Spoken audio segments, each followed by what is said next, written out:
It's been just over a week since Kevin Durant requested a trade, according to our Adrian Wojnarowski, from the Brooklyn Nets. And now we welcome the man to set, Woj, and our senior front office insider, Bobby Marks. Thank you so much for hanging with us here on NBA Today. So, Woj, I'll start with you. Just what's the latest on Kevin Durant?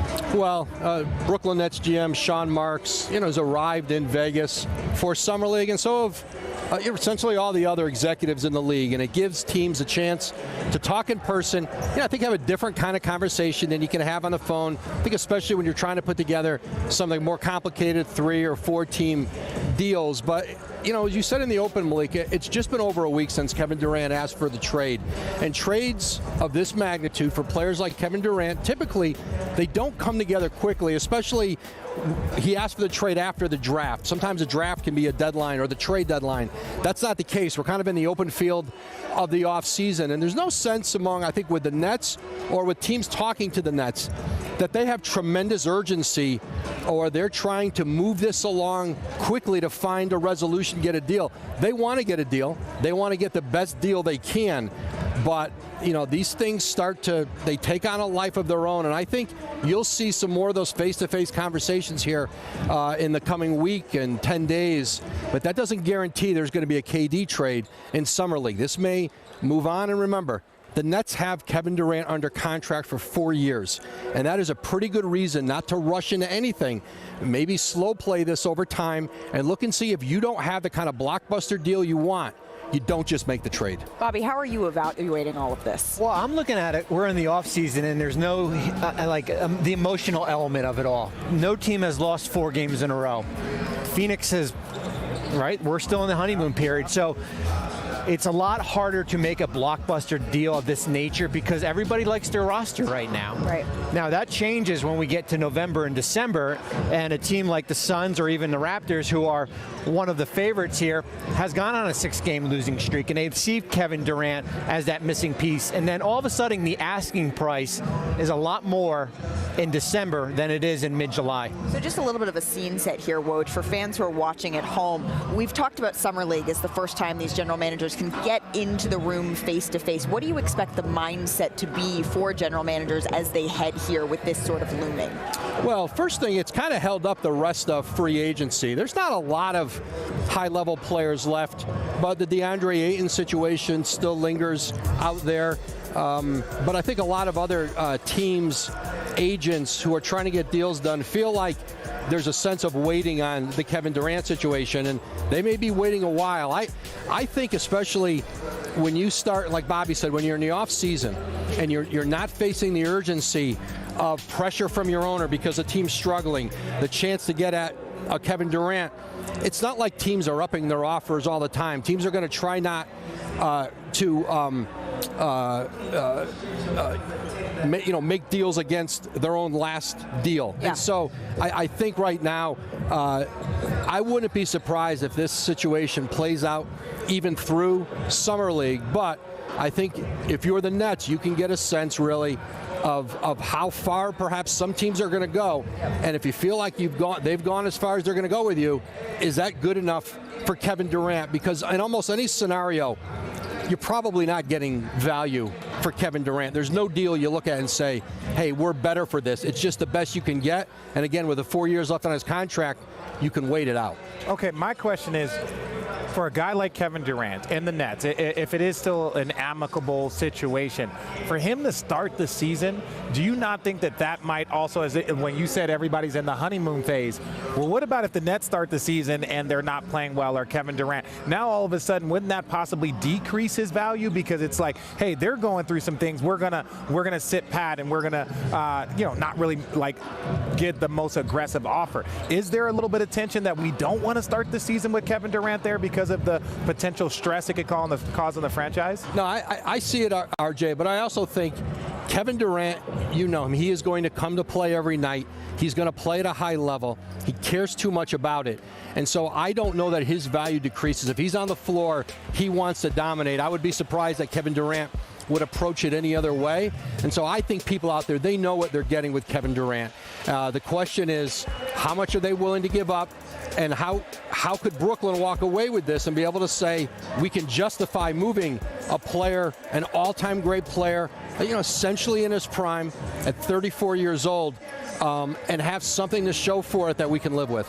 Bobby, how aggressively do we expect teams to pursue Kevin Durant when we're talking about, as Woj said, just a lot of time before the beginning of the season? Yeah, I mean, I think you have to look at it. I'm looking back from the Karl-Anthony situation in 2010, where that basically started in September and ended in February. That took 6 months to basically get it done, and it cost New York gutting their roster. I think that's the concern as far as gutting your roster for Kevin Durant. I remember being here 3 years ago with the Spurs and Raptors, R.C. Buford, Masai Ujiri. Kawhi Leonard was going into the last year of his deal. It was very different. But Masai Ujiri did a job of sort of waiting out the rest of the market on Kawhi Leonard. That was the best offer they had in San Antonio. They finally had a move on it. The Nets aren't in the same situation. This isn't a player who's headed in on an expiring contract and who the Spurs felt may not even show up to training camp if we start the season. Well, and that's why we've used the word unprecedented so many times. We haven't seen a player of this magnitude with this much time left on his contract. This was a season that had so much promise, and it all fell apart. Disaster. Toxic. Tragedy. Armageddon. No regrets. It happens. People want to have some hope of what may happen in the future, but it's hard for me to say. How do you know? Durant has had enough. When it's time to go. Requested a trade. Run his course, you fell for the Porsche, you hop in the Porsche and get on the road. I can't worry about what people say. I just focus on me. I'm built different, man, I feel different, even chill different when I whoop side. We laugh and I breeze past and I might blast on the future. When they find out that you lie, you're out of time. We now welcome in senior NBA insider Adrian Wojnarowski. So, Woj, what stage are the Durant trade conversations in? Well, in my experience, Malika, there's two stages: the day a player requests a trade, and then the day he's traded. So sometimes it takes you looking back at the process to know how far into it you are. But certainly the Nets at this point, they're engaged on a number of fronts for Kevin Durant deals, and a deal of a player of this stature, typically they don't come together quickly.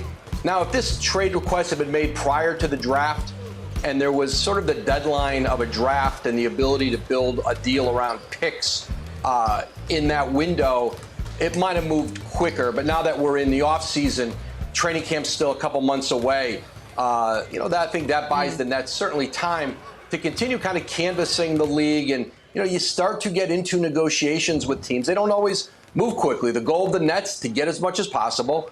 The goal, obviously, of teams who want to trade for Kevin Durant is to give up as little as possible. And certainly that can grind things, to where it's not necessarily a day-to-day back and forth among teams. I do think getting to Summer League, Sean Marks and, you go through the list of other executives who are going to be in Las Vegas, most of them starting Thursday, Friday. I think the face-to-face can be helpful, especially when you're trying to put together more complicated deals that might require 3-4 teams. Absolutely. So how closely are the Nets and Kevin Durant working together right now, if at all? Yeah, Sean Marks, the Nets GM's, he's in close contact, regular contact, I'm told, with Kevin Durant's manager, Rich Kleiman. And so they've got a good working relationship. I'm told they've continued to discuss, different scenarios and discuss, how they can figure out moving forward here. So I do think that dialogue with the Nets and Kevin Durant's rep, that's been the case here in the days and time leading up to the trade request and now since Kevin Durant asked out. So what is the Nets' strategy here? When we're looking at the possible dominoes that can fall, right? One that continues to come to mind is Kyrie Irving. Is it possible that we could see Kyrie traded first? It is possible, Malika, and obviously you don't have as wide of a swath of teams, as many conversations, not nearly as many going on for Kyrie Irving than you do Kevin Durant. And I think it's more isolated. The Nets have been engaged with the Lakers really here in the last week. And if they got to a place where there was a deal that made sense that the Lakers wanted to do, that Brooklyn wanted to do, then Brooklyn's got to measure the timing of it and how it would impact where they think they are with Kevin Durant. So the possibility that they could trade Kyrie Irving before Kevin Durant, it exists. There's also a possibility that they don't trade Kyrie Irving. And listen, that they don't find a deal as quickly as everyone might expect for Kevin Durant. Like, all of those things are still on the table.